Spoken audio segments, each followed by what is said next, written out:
Você conhece os direitos trabalhistas? Sabe, por exemplo, quais são as perdas de quem se nega a cumprir o aviso prévio? Quando deve ser pago o 13º? E as férias, quais os direitos e deveres do empregado e empregador? Para esclarecer as dúvidas sobre este assunto, o convidado do programa Saiba Mais de hoje é o advogado José Augusto Lira. Doutor, muito obrigado pela presença aqui no Saiba Mais. Gostaria de iniciar nossa entrevista questionando o senhor sobre o que é o aviso prévio.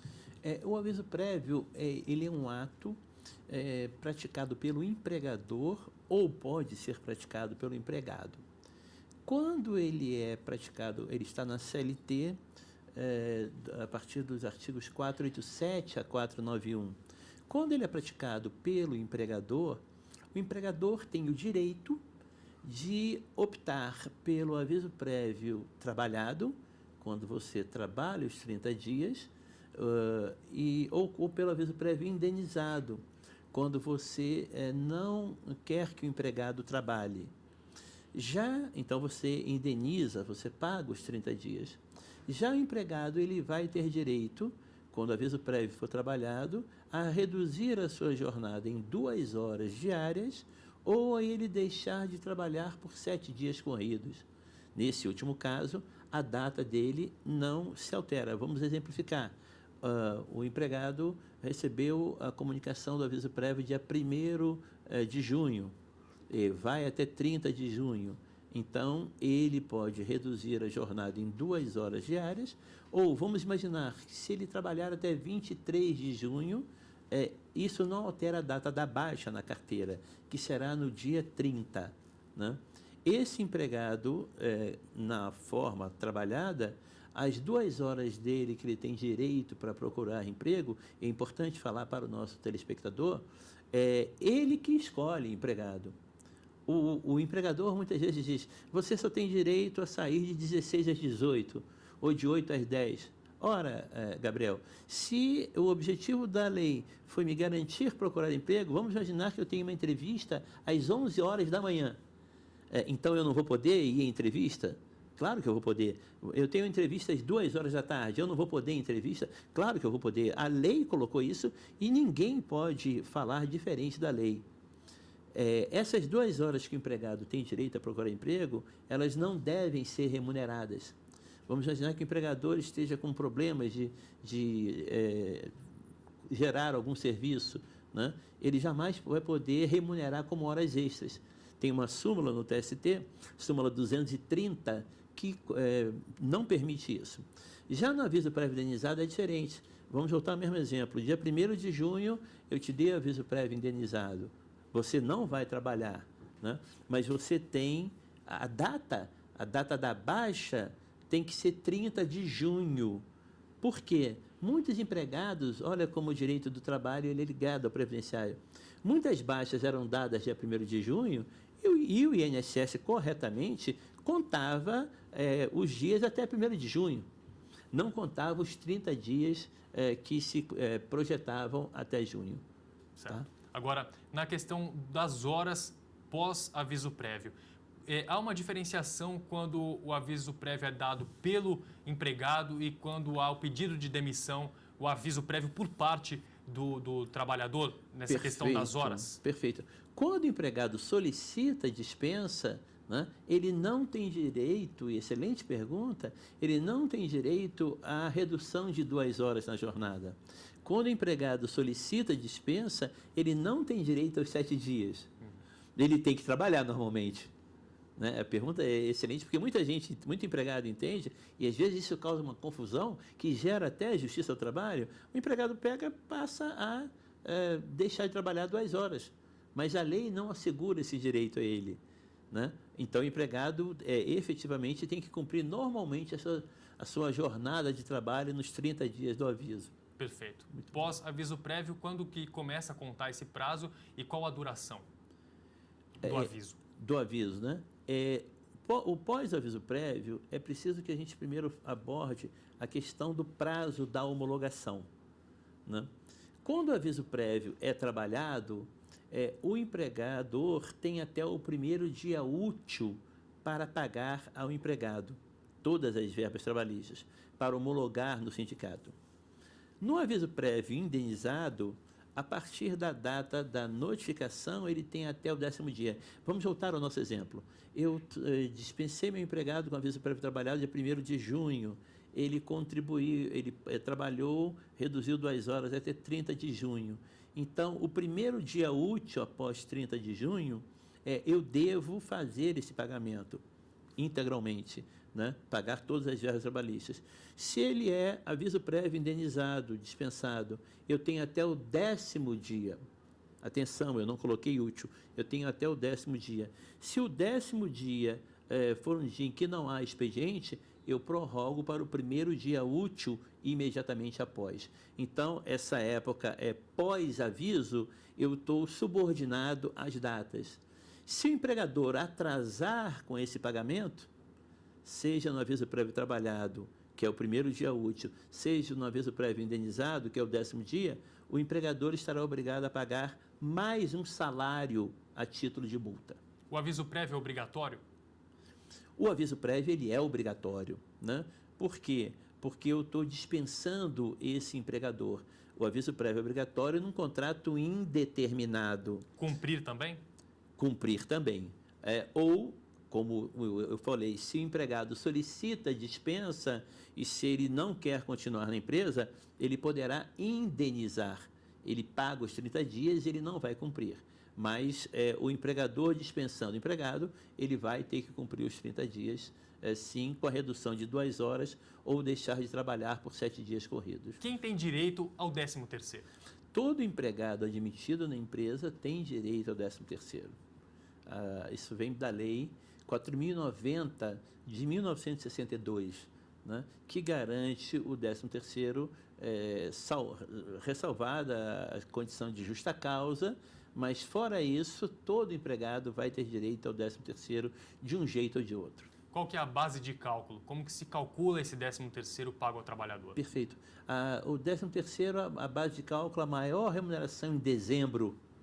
Se ele ganhava R$2.000 em abril, né? Se ele passou a ganhar R$3.000, fruto de acordo, convenção, ele tem direito a esse aumento, portanto, ele vai receber a maior remuneração em dezembro. Certo. Caso a empresa não siga isso, ele deve requerer essa diferença à empresa, buscar direto o judiciário, como solucionar esse eu erro? sou sempre favorável que as partes se conversem.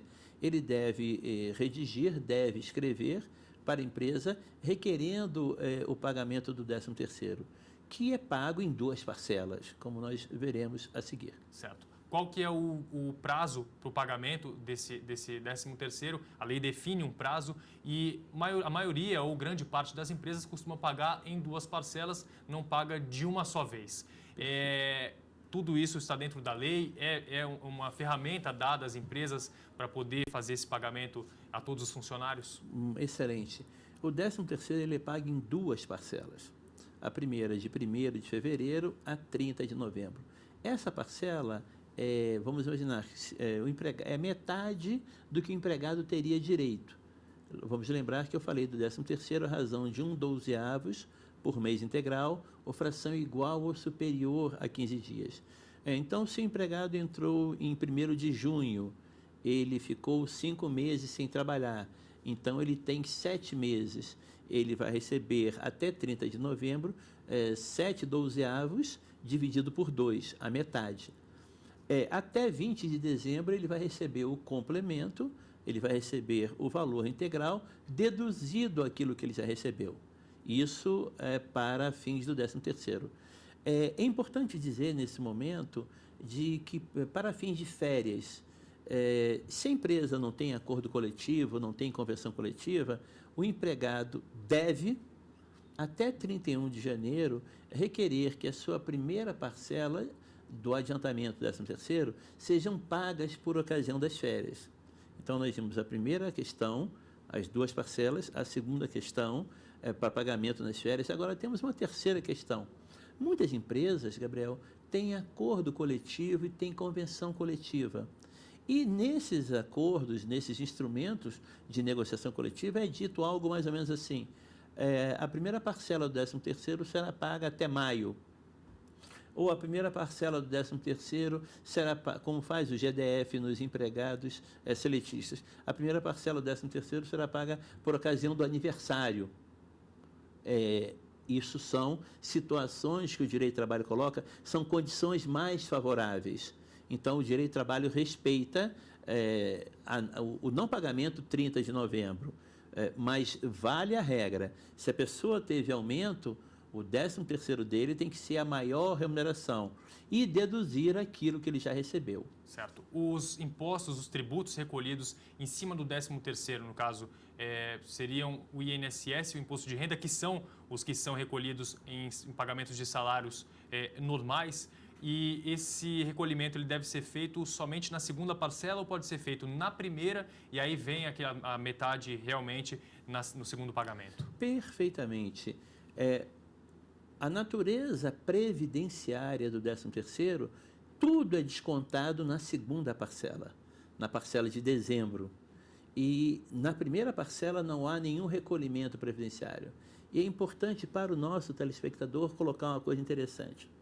Quando eu chego em dezembro, eu tenho salário e tenho 13º. A tabela do salário de contribuição, e é o único momento que faz isso, aquelas alíquotas 8%, 9%, 11%, a tabela é aplicada em separado. Eu pego a tabela, aplico no salário. Eu pego a tabela, aplico no 13º. Então, eu calculo sobre o valor do salário do 13º total, né? Aplico sobre o salário, porque a primeira parcela do 13º não teve natureza previdenciária. O que já, aproveitando, o que ocorre diferentemente no Fundo de Garantia.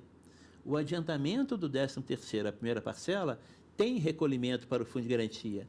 E quando eu chego no 13º para pagar o 13º, em relação ao Fundo de Garantia, eu deduzo aquilo que eu recolhi. Então, eu só recolho a diferença. Os tratamentos, portanto, são distintos. Certo. Pode haver o pagamento mês a mês? O pagamento pode haver mês a mês, é uma questão super interessante. Muitas empresas, Gabriel, para não pesarem o caixa, elas estão celebrando, mas só pode ser por isso, acordo coletivo ou convenção coletiva, dizendo que cada mês um 12avos, se o ano corresponde a 12, o bolo, cada mês a empresa vai pagar um 12avos. E eu acho, sinceramente, sou plenamente favorável a isso. Desafoga o caixa do empregador. O empregador não fica com dificuldades para cumprir, ao final do ano, uma despesa muito grande que ele tem. Certo. Pode haver uma antecipação. A gente vê que algumas empresas costumam pagar uma parcela do 13º no momento em que o funcionário sai de férias. Isso é normal? Pode ficar a critério da empresa? É um acordo justamente com os trabalhadores? Legalmente, o empregado teria que fazer esse requerimento até 31 de janeiro. Mas vamos imaginar que ele não tenha feito, né? É perfeitamente legal, e eu diria até que louvável, que o empregador, entendendo as dificuldades do empregado, ele adiante os 50% do salário a título de primeira parcela por ocasião das férias. O empregado, às vezes, quer ter um conforto maior, e esse valor não tem nenhum desconto, não tem previdência, não onera o empregador. Então, o empregador, com a sensibilidade, ele faz esse tipo de pagamento. Nós acabamos de falar sobre um momento que é bastante aguardado pelos trabalhadores, o pagamento do 13º. Tenho certeza que outro também é bastante aguardado, que são as férias. Um sonho. Quem tem direito às férias e esse tempo das férias, ele pode ser dividido? Tem direito às férias. As férias elas são colocadas na CLT, nos artigos 129 a 149. O empregado que falta até 5 dias, ele tem direito a 30 dias de férias. Quando ele falta de 6 a 14 dias, ele tem direito a 24 dias de férias.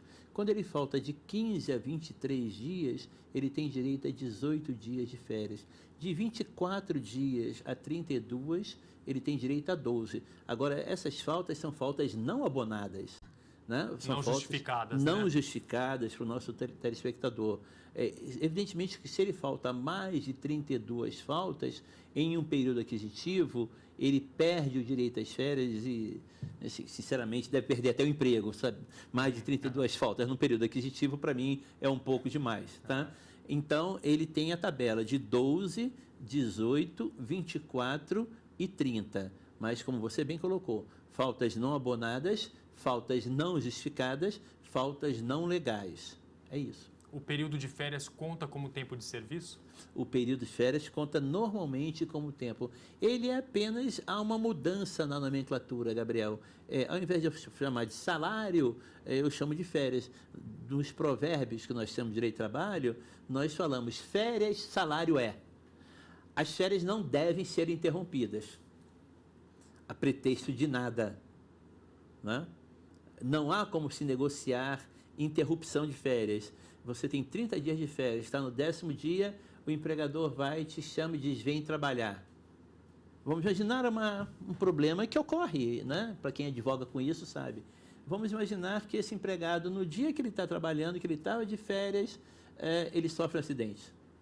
Eu te garanto que esse acidente do trabalho, que falamos em outro momento, eu lhe garanto, Gabriel, que as consequências para o empregador, não para o empregado, serão as piores possíveis em termos de indenização, multa que o INSS vai dar, auto de infração que a Secretaria de Relações do Trabalho também vai dar.